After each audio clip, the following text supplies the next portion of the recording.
this is kind of gorgeous. Like, okay, I look gorgeous. Hi.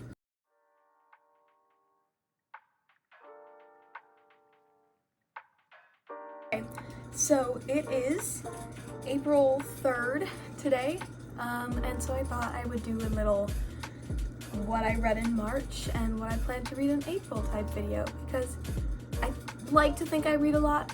I used to read a lot more because I'm really busy, but I will be done with my after school stuff, a lot of my after school stuff after this week, and so I thought it would be cool to like go through what I read this month and go through what I want to read next month. I'm gonna go through this in the order of how I read them. Also, a lot of books are like ones that I borrowed from the school library or got assigned for my class. And the first couple of these I started in February and finished in March.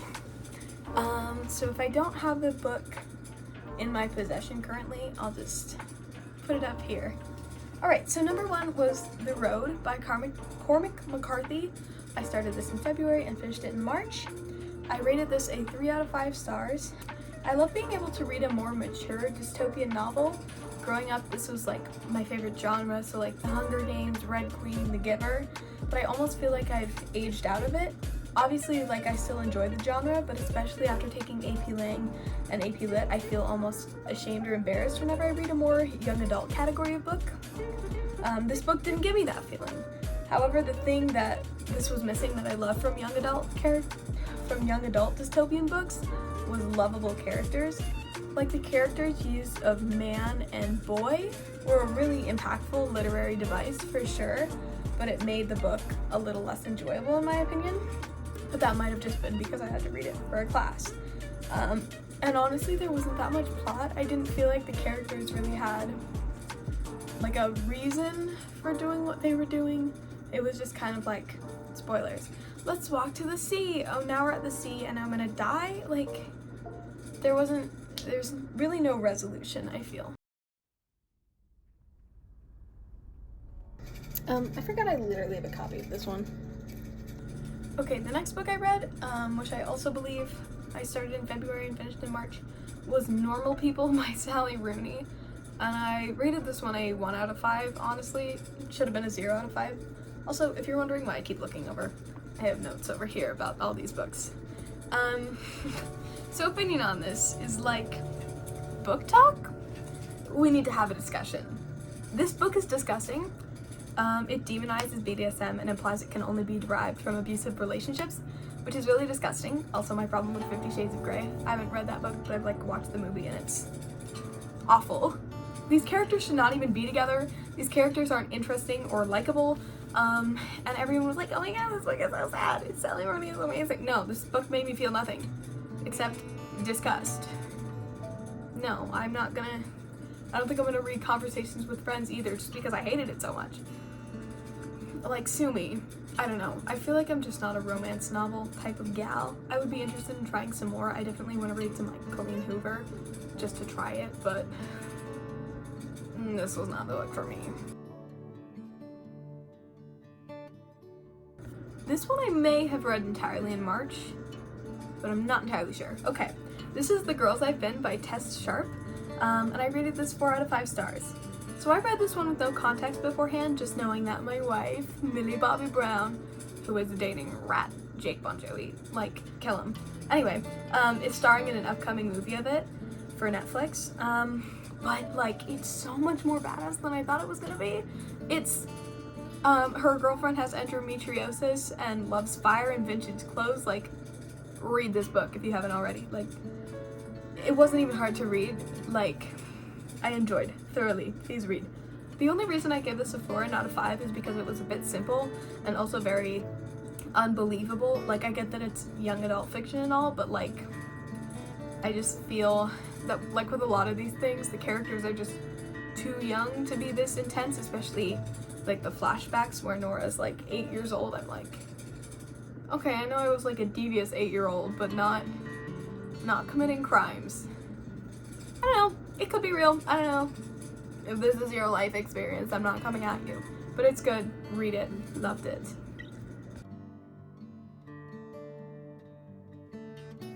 Again, another one that I'm not entirely sure if I read in February and finished in March or read entirely in March was The Perks of Being a Wallflower by Stephen Chbosky.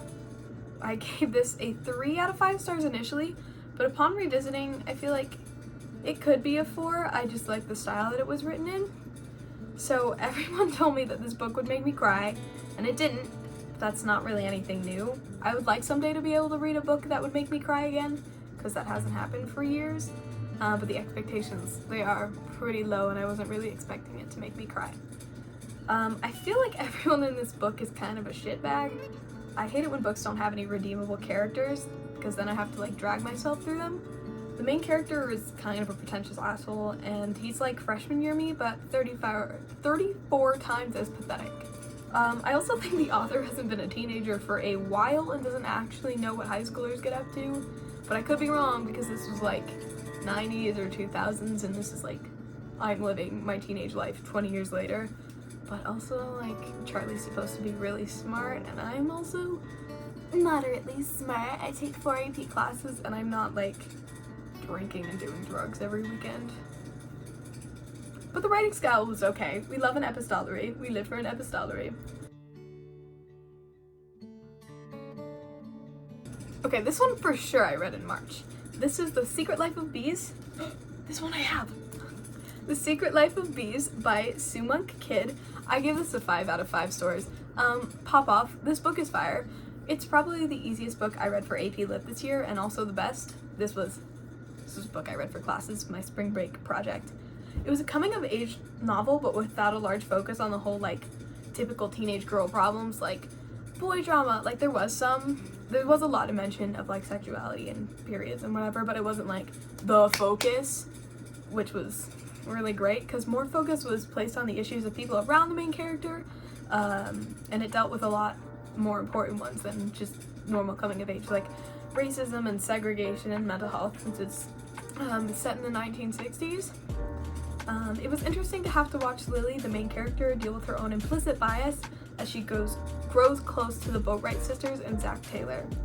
The twist ending about her mother was pretty much exactly what I had expected, but not in a bad way or even like a yes, I guessed it sort of way. Mostly I was just happy that things turned out all right and how I hoped that they would. And I think this book just tied up really nicely, which not a lot of the AP Lit novels I feel like do. And also had a large amount of character growth, except for T-Ray. Fuck T-Ray. We hate him.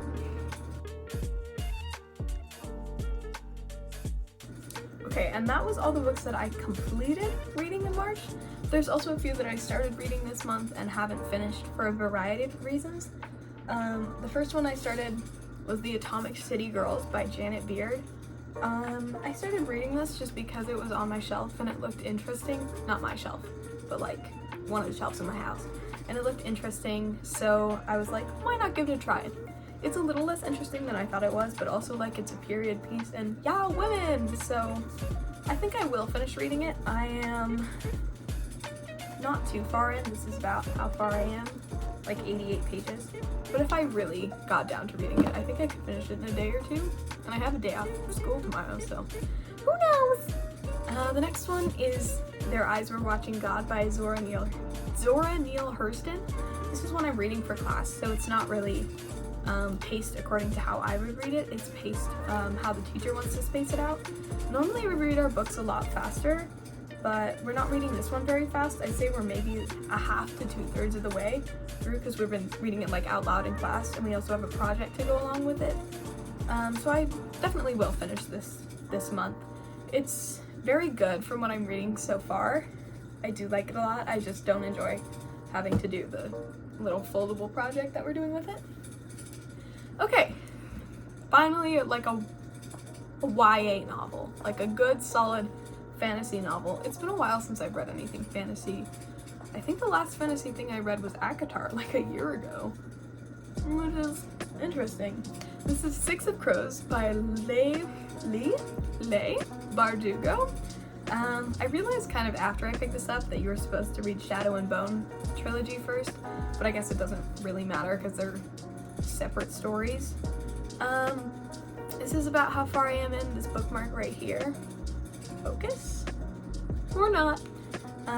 So not very far in because I've been really tired and every time I open it to read, I fall asleep. But I would like to finish this relatively soon. I don't know.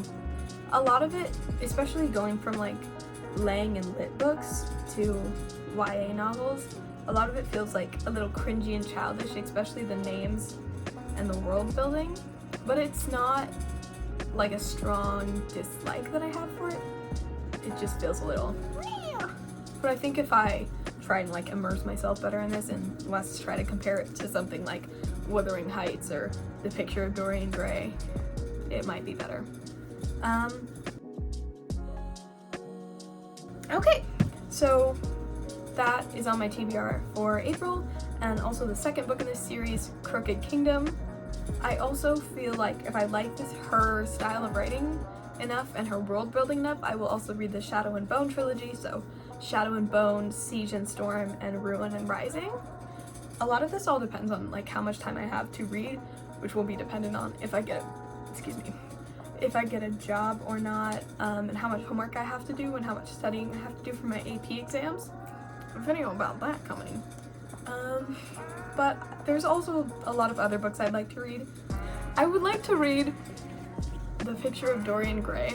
I got this really beautiful edition of it in Chicago like 6 months ago. I actually got pretty far into it for how big the book is. Maybe like a quarter of the way in, and then I just stopped reading for whatever reason. But it's gorgeous, and also I would be able to use this on my lit exam, so I should probably read this relatively soon. Another one that I want to read, again for the lit exam, is The Invisible Man by Ralph Ellison. And this was not on my TBR until like literally a week ago because one of the schools I got into, Reed College in Portland, sent me not only an admissions letter, but an admissions box. Like, let me go grab this. A whole box. They sent me like, of course, the letter, like how to return it. They sent me also a sticker, it's pretty standard, a journal with a pencil, like it's a nice pencil too.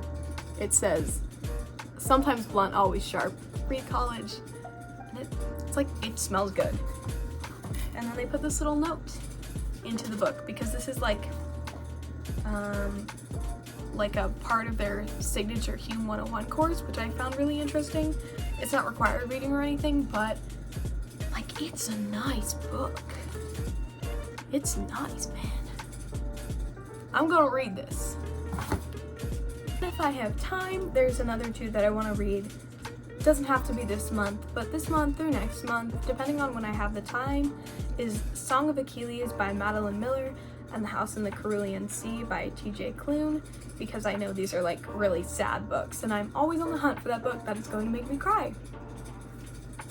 Okay, I think that's going to be it for this month, and hopefully I'll come at you with an update in a month, seeing how much of these I've read.